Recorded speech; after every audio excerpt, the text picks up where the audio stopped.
the way that we've created this business model is that we custom build the business for every investor. So what does that mean?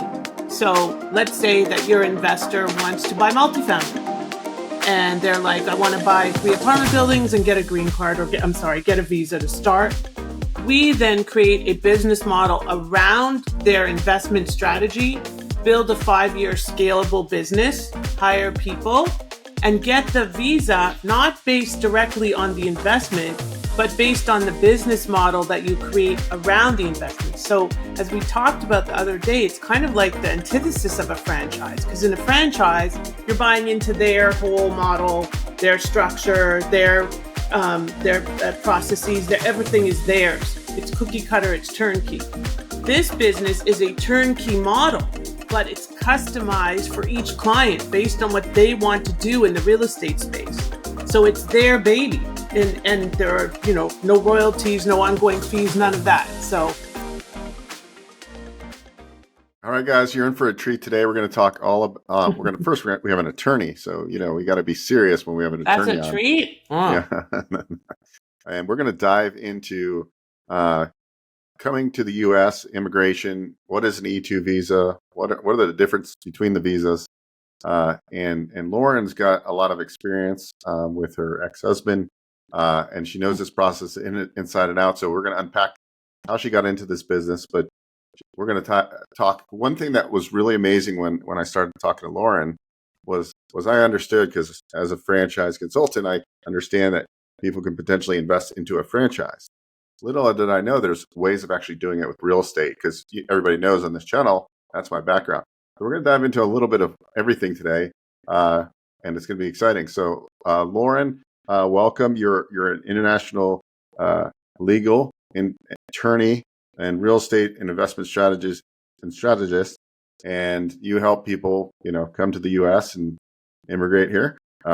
It seems like a very overwhelming process. I know, because my wife is in the process of immigrating over here from Mexico. So it's really kind of scary when you don't know what you're doing. And luckily, we found a good service locally. But there's a lot of people that want to come here for opportunity. It's a great country. We're going to dive into how you actually might be able to do that. And then I'm really interested in learning more about the real estate stuff. How do you invest in real estate and potentially be able to get your visa?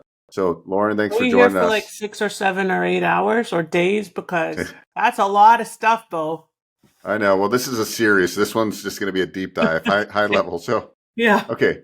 Just, from a layman's standpoint, like what is an E1, E2 visa? What are most people getting to come here when they're buying into a business? Sure. So first, your wife from Mexico, right? See? Okay. So she married you, right? See? Yes. Her process is about 95,000 times easier than most people, because she married you. It's simply like get a green card through marriage and prove that it's a valid marriage and all that kind of thing. Stay married for a couple of years and there you are. So most people are not so lucky, and definitely have a much harder path to getting either non-immigrant status, which means renewable, not permanent, or permanent status like a green card or citizenship. So there are many visas. I do webinars once a month. Actually, I think you're coming to the one this week. And we have this very cool slide, which I'm happy to share as a resource. And the slide is like a really easy cheat sheet kind of thing, where it shows the main business visas and what it takes to get them. It's just like little bubbles. It's really, really cool and easy. And this way you can see when you're dealing with a client, what they might qualify for, when a realtor is dealing with a client, or when you're looking for yourself. So I'm happy to share that. But there are so many visas, and I call it alphabet soup. Most of us immigration attorneys do. I just came back from an immigration attorney conference in Clearwater Beach. Yes, Clearwater Beach, where the two hurricanes just hit pretty hard. And the most common visa, which is applicable to, I would say, 90% of those that qualify, and I'll explain what that means, or maybe 80%, is the E2 visa. Now, why do I say for those that qualify? Because not every country. The E2 is based on a treaty between the US and your home country. So your wife from Mexico, me from Canada, could potentially qualify because both of those countries have these treaties of trade and commerce with the US. There are 84 countries that have these treaties. Some have one visa, some have another. That's an E1 is a treaty trader visa. An E2 is a treaty investor visa. One is based on trade, one is based on investment. Okay? So some countries have both, like Mexico and Canada, for example. Some countries have one, some countries have none. So it's a matter of looking at the chart, which I know I shared with you when we first met, and seeing where you fall. Additionally, some countries that have the visa only have it for 6 months, like Poland, for example. Some up to 5 years. So you have to do a lot of due diligence and research before you advise. Now, the reason that the E2, I call it in my book, the covenant visa, and the reason that it's so popular is because it's a 5-year renewable visa and allows you to renew it as long as you continue to operate a going concern business and, be at scaling your business, developing your business. And it is definitely the most common visa for those investing in franchises.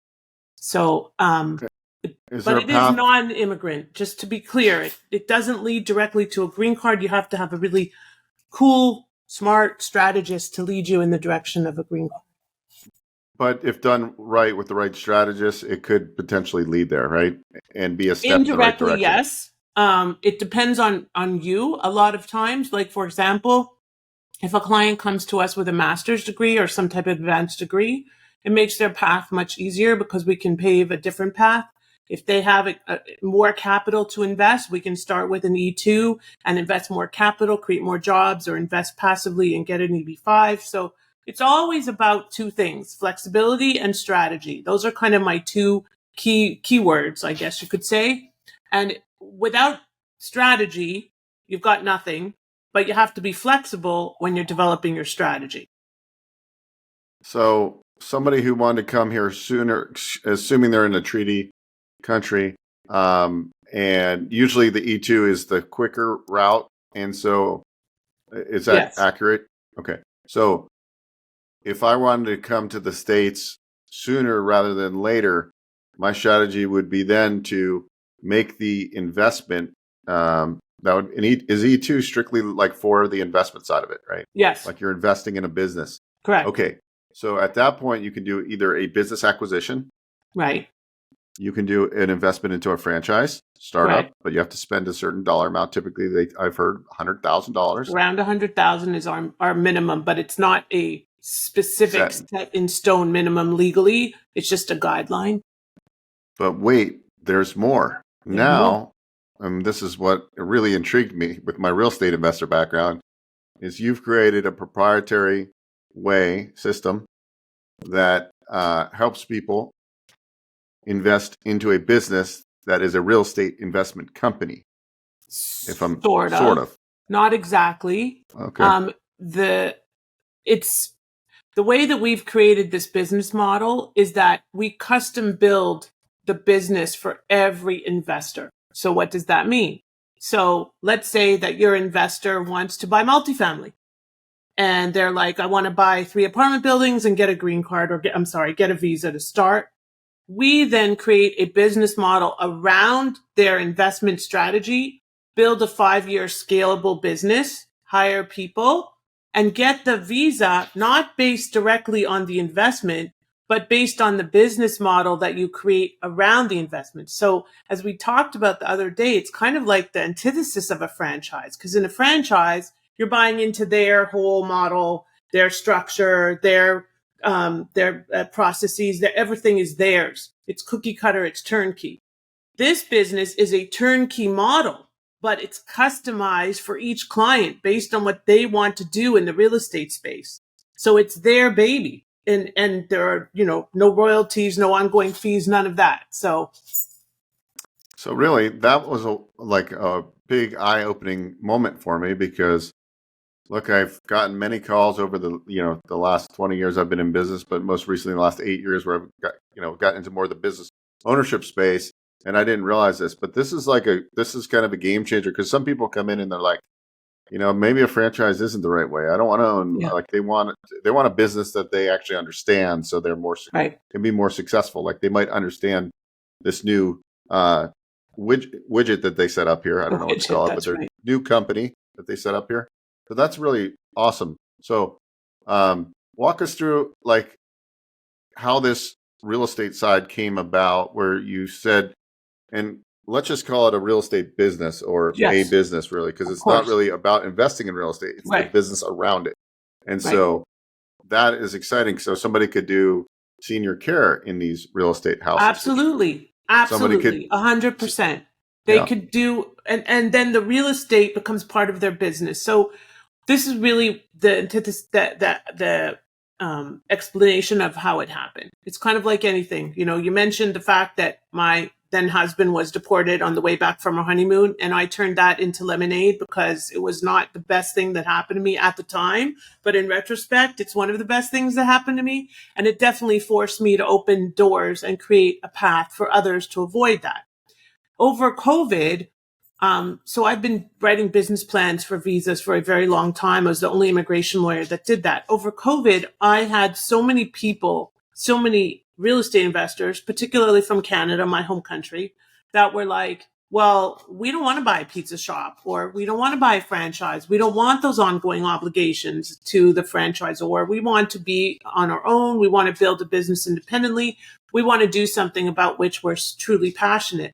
So I truly was determined to take the model that they say no to and turn it on its head and say, I just said there has to be a way to create a path for real estate investors that are otherwise considered passive business, like passive investors. I was determined to turn that into an active real estate business. And it took 6 months with a bunch of professionals. And actually our model, there's 4 entities, 3 if you're from certain countries. So 4 companies, 3 or 4 companies. And we call that our game changer entity structure because it is a game changer. Because even at this immigration lawyer conference, one of the speakers was saying you cannot get a visa, an E2 visa through real estate. And I said, well, you can. I wasn't contradicting her, and that would not be cool. But I said you can, but there has to be a path. And so we truly created that path. So this is my innovation, kind of to take that real estate and put a business above it that allows you to access a visa. So the operating visa business is not the real estate investing. And the other beautiful thing is, God forbid your business fails, you still have the real estate. I love it. I love it. And so what is there kind of like an average time it takes to, like, if you're from a treaty country and you have like an initial consultation, like I guess it also depends if you try to do this yourself versus like working with a group like you where you guys know how to like get it done. Of What's the course. difference between going to, a nonprofit center where they have immigration attorneys, but it's versus like something where it's built around, like, what's the difference what they can expect working with your service versus like, because you see immigration all over. I see these billboards, Sure. but you don't know who actually is getting what done and like their skill level. So how do you, who's your avatar that's going to come see you, and then what is their process? Is it usually a discovery call? How do they kind of get started with your group? Sure. Thank you. So there's a very significant difference, and it's really about value over price and about white glove service versus piecemealing. That's really what I focus on when I'm doing our webinars, because at the end of the day, you can hire an immigration lawyer for 8, 10, 12, 14,000, and they will do the immigration piece, which is a legal petition, documents that are filed with the government, and your source of funds analysis. That is phase 3 of our process. So we have 3 phases in our process. And the first phase is the most important phase because we build that business. Even if they're investing in a franchise, we still build their business model around what they're investing in to make it visa friendly. Not every franchise is visa friendly. Not every business plan is visa friendly.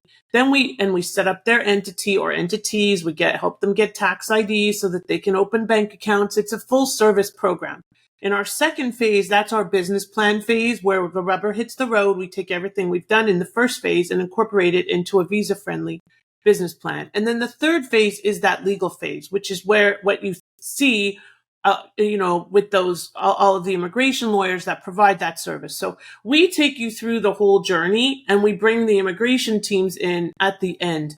So if you are looking for, as my mom would say, cheap and cheerful, that's not us. If you're looking for a full service program because you know that you want to come to the US as quickly as possible with as few obstacles as possible, maybe you don't know what you want to do, maybe you know what you want to do. Certainly, if you want to invest in real estate, we are the only answer out there. So it's a matter of figuring out what's more important. Is your results more important? Making sure that you have a clean path and that you're going to be successful, not only in getting your visa, but also in your business.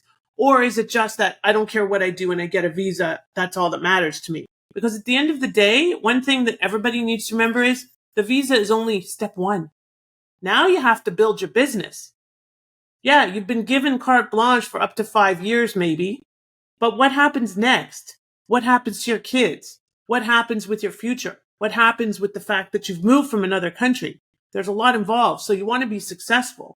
And so we build a strategy that will enable them to achieve that. And then we also have a program called Achieve Your American Dream post visa so that we can help them to build and scale their business and achieve their goals.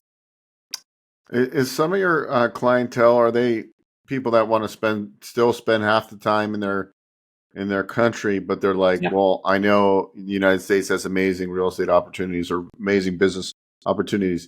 Can they have that freedom to Sure. spend a little time there and spend time here? And Yeah.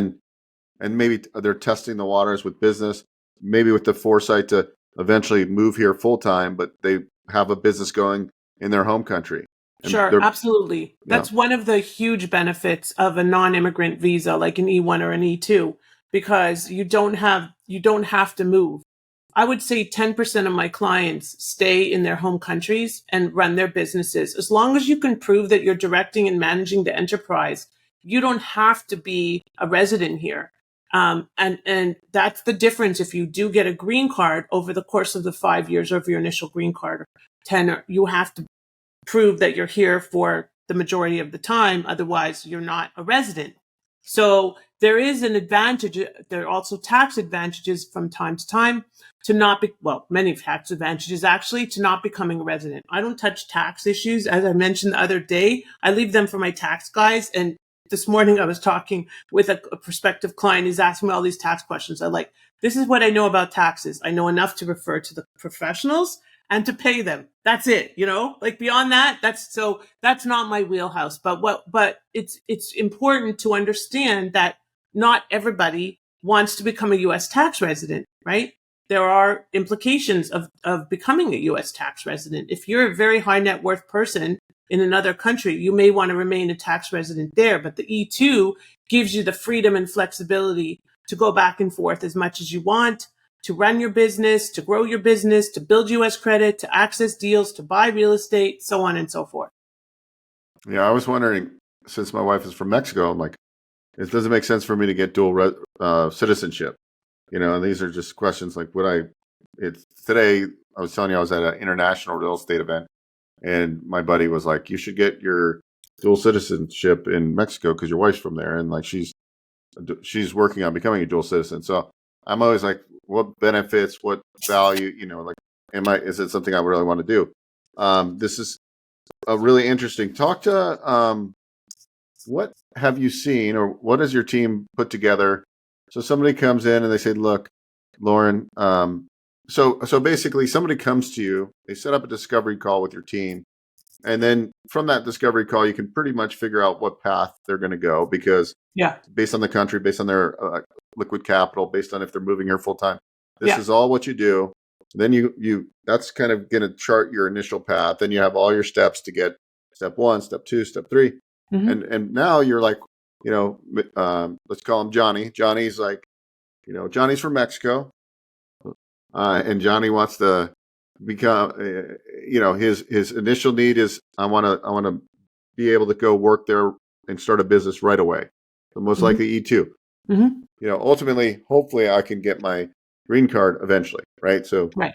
he has kind of a, and then now we're going to analyze with your team and yourself is, okay, Johnny, like, does a franchise as a business acquisition or creating a new a la carte business that could potentially house real estate within it? What food group do you want to invest in and start this business to grow your new, transfer to the U.S.? So that's really Mm-hmm. what happens, and then it's all the moving parts that go between.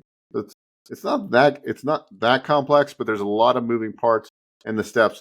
Even when I was trying to get my son a passport, I never had to get a baby a passport.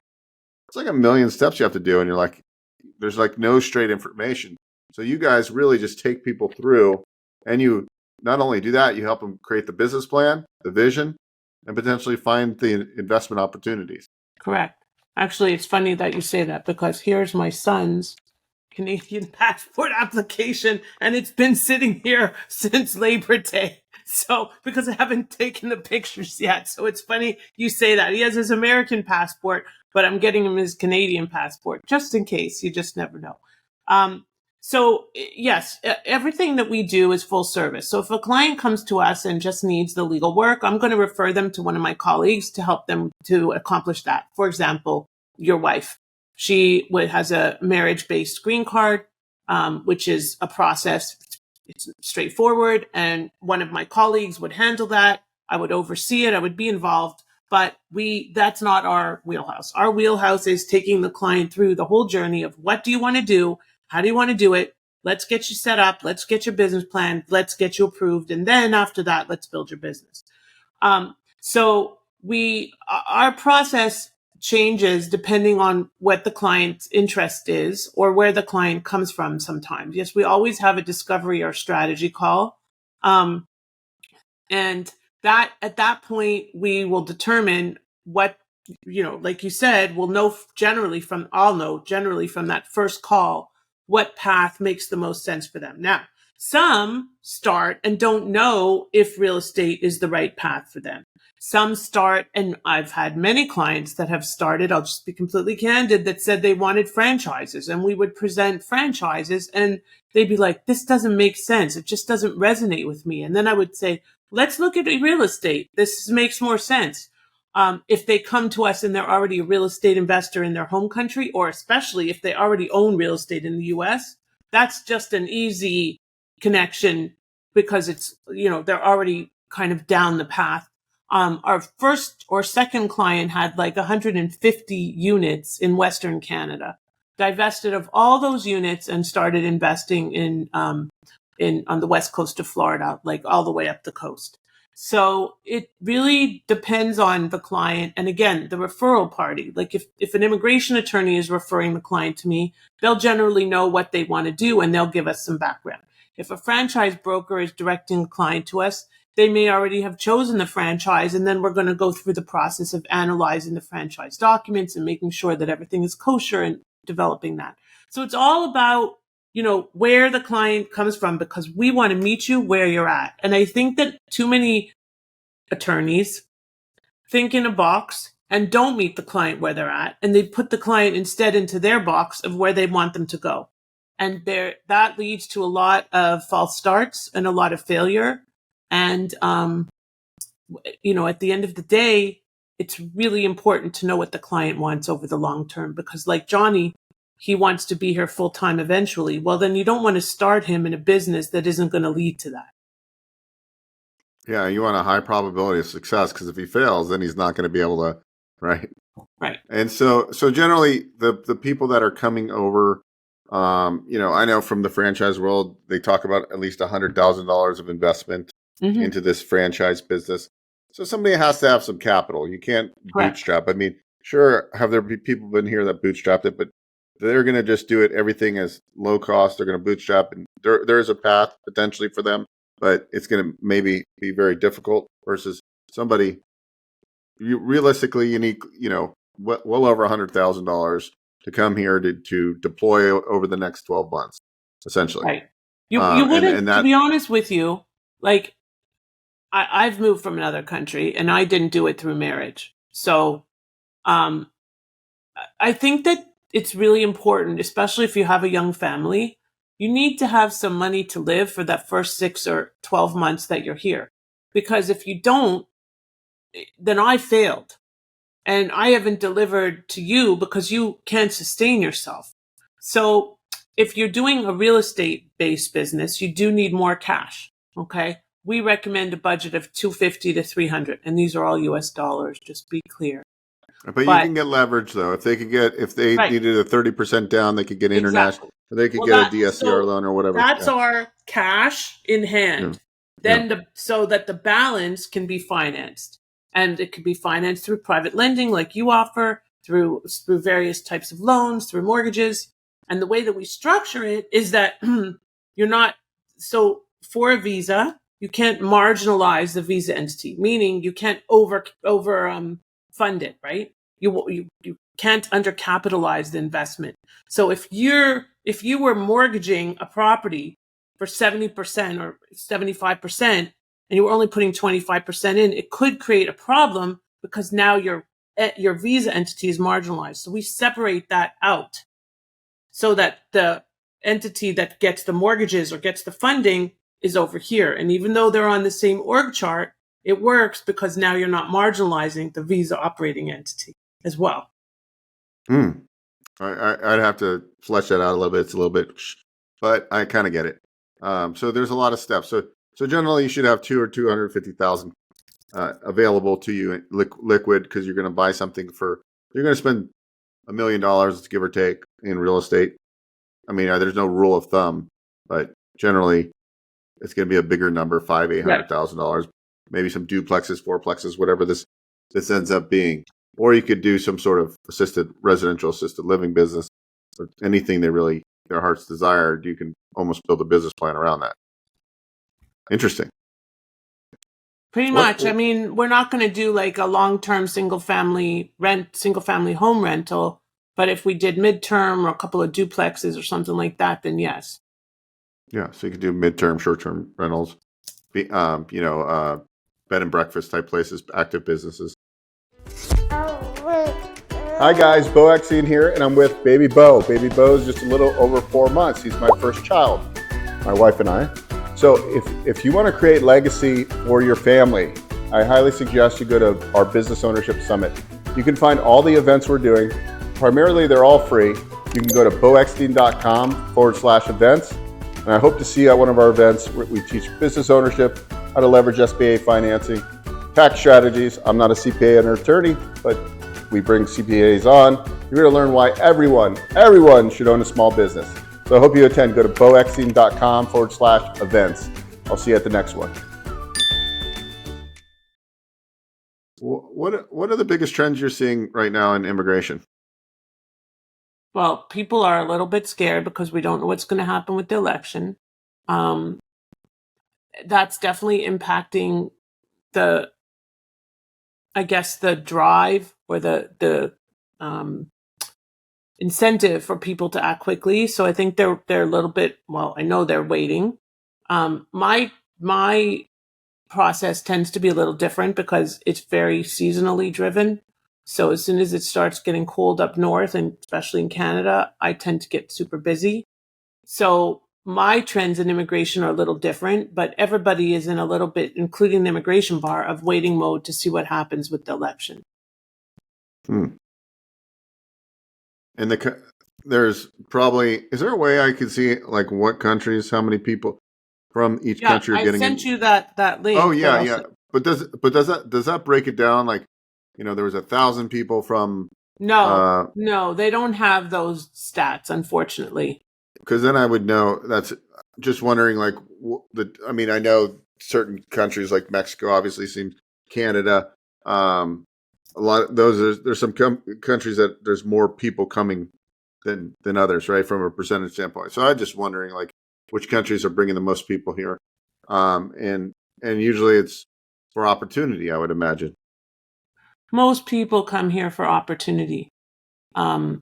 because entrepreneurship the opportunities are so much greater here than in probably almost every country except maybe Israel, which is very entrepreneurial. But for the most part, the US is very entrepreneurially driven. It's capitalist. So there's an opportunity to make money.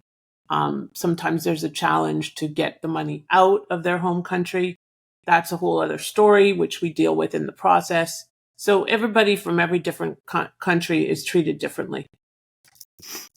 Yeah, there's a lot of moving parts I can see as people are doing this. But yeah, I always tell people, I go, look, we're very fortunate here in the U.S. because a lot of countries don't have SBA loans and things where you can That's right. get high leverage financing.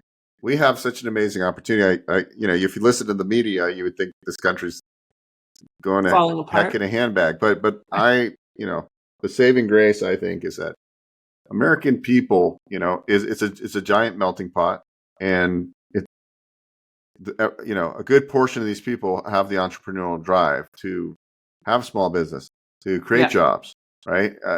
And so that's really what you do. You help people who want to come here, like Legally. all my ancestors, everybody, right? Pretty much everybody's come here From somewhere. Immigrated here, except if you're like a Native American.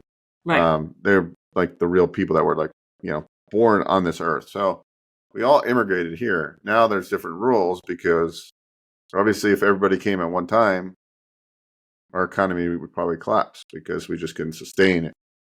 So you do very important work, and I am really excited on future episodes to dive into like some more of this business setting up the real estate, because I used to get so many when I focused and I was doing a lot of real estate investment. I would always get calls from people from Israel and all these places, and they're buying real estate here, and they probably didn't know about this, and this would get them so excited because then they would have it would end up being easier for them as they got their E2 because they could open accounts here in the States. And to get more loans, it's easier, right? If you have a U.S.-based bank account, these things. Much easier. They mostly SBA loans you can't get without some kind of status or social security number, right? So you have to go to private lending. But yeah, there's a lot of advantages of getting status, including the fact that your kids can go to school here until they're 21. Your spouse can work without specific work authorization. So there's a lot of benefits. And again, you don't have to move to take advantage of these benefits. So you can be anywhere. I have a colleague who lived in Mallorca in Spain for all of COVID and was here on an E2. So it's all about creating the right strategy for you and your family. I love it. Well, I think we went long enough today. I don't want to overwhelm people, but I think it would be fun to do some segments of a case study and walk through how they set up this business where their underlying is some real estate. I think if people saw without giving away the whole caboodle, but understand the kind of mechanisms. I mean, nobody's going to be able to do it besides your team anyways, because there's 3 entities, sometimes 4, depending on the country. But that is pretty awesome. And I think like on my YouTube channel, I know I've done a lot of segments in the past when I was doing a lot of foreign national lending. I'd get calls from all these people, and like now I have another tool in my tool belt, another resource.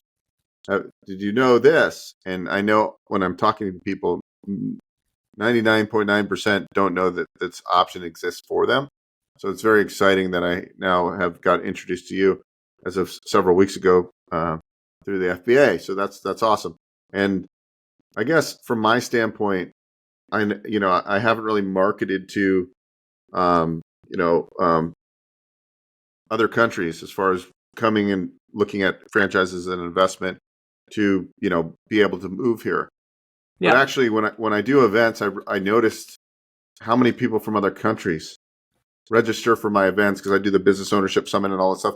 So I see this as a great opportunity for me to help other people too that I wouldn't have thought about by partnering with you and being able to introduce these candidates to you and say, look, there's an option here. And maybe I always tell people the same thing.